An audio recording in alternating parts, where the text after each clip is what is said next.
So in the last video we have already discussed arithmetic mean.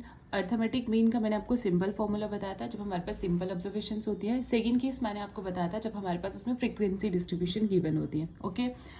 अब third case हमने frequency distribution example 2.1 का first case किया था जिसमें हमारे पास फ्रीक्वेंसी डिस्ट्रीब्यूशन और डिस्क्रीट डेटा था. ठीक है. आज हम केस करेंगे उसी का सेकेंड वाला which is calculate the arithmetic mean of the marks from the following table. आपके पास मार्क्स दिए हैं और नंबर ऑफ स्टूडेंट्स दिए हैं. ये जो आपके पास मार्क्स हैं आपके दिए हैं देखो रेंज में दिए हैं 0 to 10, 10 to 20, 20 to 30, 30 to 40 and 40 to 50, 50 to 60 आपके पास डेटा दिया है. अब ये एक थर्ड केस आता है हमारे पास अर्थमेटिक मीन का. सबसे पहले उसके लिए मैं आपको बताऊंगी हमारे पास दो टाइप का डेटा होता है. एक होता है हमारे पास डिस्क्रीट डेटा और दूसरा होता है हमारे पास कंटिन्यूस डेटा. ओके. अब डिस्क्रीट डेटा में हमारे पास क्या होता है जो होता है ये काउंटेबल होता है और फाइनाइट होता है. सिंपल वैल्यूज होंगी इसमें जैसे 1 2 4 5 6 7 जो आपके पास पीछे दिया हुआ था आपको. ठीक है.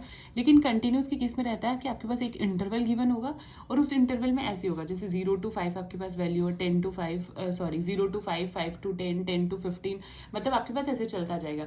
ऐसा नहीं है कि 0 से 5 है 5 से 10 है हमेशा 5 का ही गैप होगा. ऐसा नहीं है. 0 to 10 भी हो सकता है 10 to 20 भी हो सकता है. कितना भी बीच में गैप हो सकता है. ठीक है. लेकिन ये डेटा आपके पास कंटिन्यूस डेटा होता है. तो हमने कल डिस्क्रीट पे करा था आज हम कंटिन्यूस डेटा पे करेंगे. तो कंटिन्यूस में भी हमारे पास सेम क्या क्या आपके पास गिवन दिया है. आपके पास गिवन है marks and number of student. Number of students क्या होंगे देखो नंबर ऑफ स्टूडेंट आपकी फ्रीक्वेंसी है. जैसे कि आपको उसने बोला कि आपके पास 0 to 10 से लेके आपके पास उसकी फ्रीक्वेंसी दी है 12. What does it mean. It means कि 0 से लेके 10 की रेंज में आपके पास 12 स्टूडेंट्स हैं. ठीक है.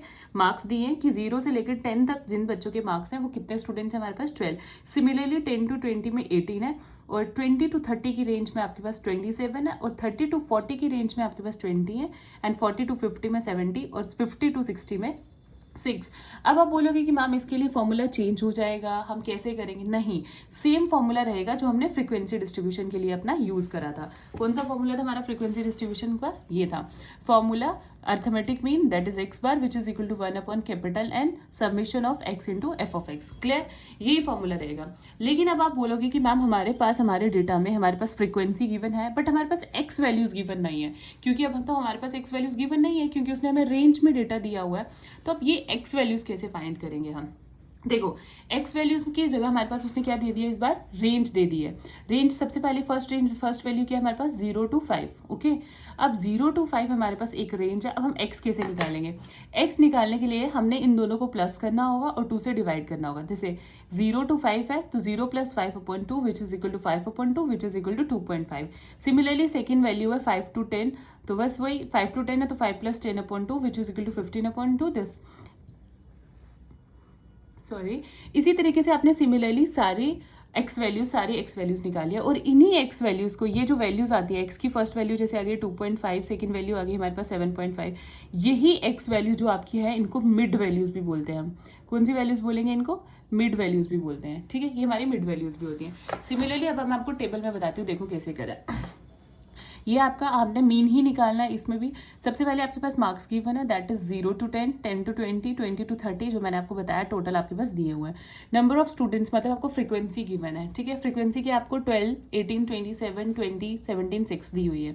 उसके बाद आपके पास फॉर्मूला सेम रहेगा which is 1/n summation of f into x.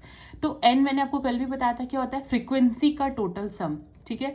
अगर पिछली वीडियो नहीं देखी होगी तो ये समझ नहीं आएगी. प्लीज फर्स्ट वीडियो देखना. उसमें नोटेशंस हैं कि f क्या है x क्या है कैपिटल N क्या है. फिर आपको यहाँ पे कोई भी कंफ्यूजन या कोई भी डाउट नहीं आएगा. ठीक है.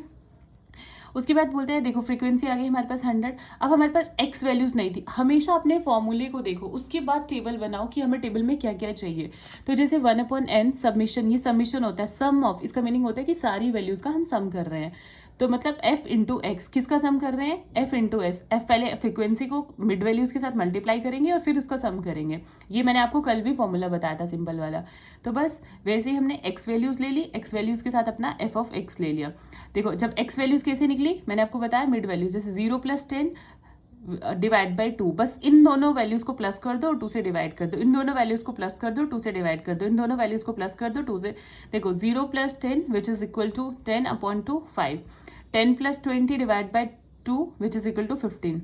Similarly 20 plus 30 divide by 2, 30 plus 40 divide by 2, 40 plus 50 divide by 2, 50 plus 60 divide by 2। तो ये वैल्यूज आपकी एक्स वैल्यूज आ जाएंगी। ओके, अब क्या है नेक्स्ट, आपको फॉर्मूले में वही एफ एक्स चाहिए, तो एफ इंटू एक्स की सिंपल मल्टीप्लाई कर लो, लेकिन उसका भी सबमिशन चाहिए। इट मीन्स उन सारी वैल्यूज को प्लस करके जो आपकी वैल्यू आएगी ये आपके submission of F of x होगा। ठीक है, this is submission of F of x. ठीक है, और ये सबमिशन, ये किसकी वैल्यू आपकी एन, इसी को आप सबमिशन ऑफ एफ भी बोलते हो। Is it clear? बस आपका यहाँ से अर्थमेटिक मीन निकल जाएगा। ये केस था हमारा किसका, हमारे क्लास इंटरवल का केस। तो क्लास इंटरवल में कैसे निकलते हैं आपको पता चल गया, आइडिया हो गया। ठीक है, अगर इसमें आपको कोई भी डाउट है अभी आप मुझे कमेंट में पूछ सकते हो, मैं आपको साथ साथ पे क्लियर करूंगी।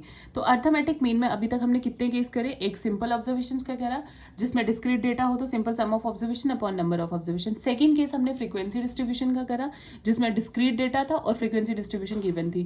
थर्ड हमने करा इन केस ऑफ हमारे पास कंटिन्यूस डेटा होगा, मीन्स क्लास इंटरवल वाला डेटा होगा और उसमें भी फ्रीक्वेंसी डिस्ट्रीब्यूशन होगा, फ्रीक्वेंसी डिस्ट्रीब्यूशन गिवन होगी, तो उस केस में मीन कैसे निकालते हैं। कंटिन्यूस और डिस्क्रीट के केस में जैसे मीन निकालते हैं दोनों का फॉर्मूला सेम था, उसमें कोई ज़्यादा डिफरेंस नहीं है, बस इतना आपको बनना है। कल हम अपनी नेक्स्ट वीडियोस में हम पढ़ेंगे कि एक जब हमारे पास बहुत ज़्यादा लार्ज वैल्यूज होती हैं तो उस केस में हम अपना अर्थमेटिक मीन कैसे निकाल सकते हैं। ठीक है, बट इसमें अगर आपको कोई भी डाउट होगा, कुछ भी है, आप मुझे कमेंट करके बता सकते हैं। और अगर पीछे वाली भी किसी भी वीडियो में आपको लग रहा है कि आपको डाउट है या किसी भी, तो आप मुझे कमेंट करें, मैं आपको दोबारा से वो एक्सप्लेन कर दूंगी। ओके।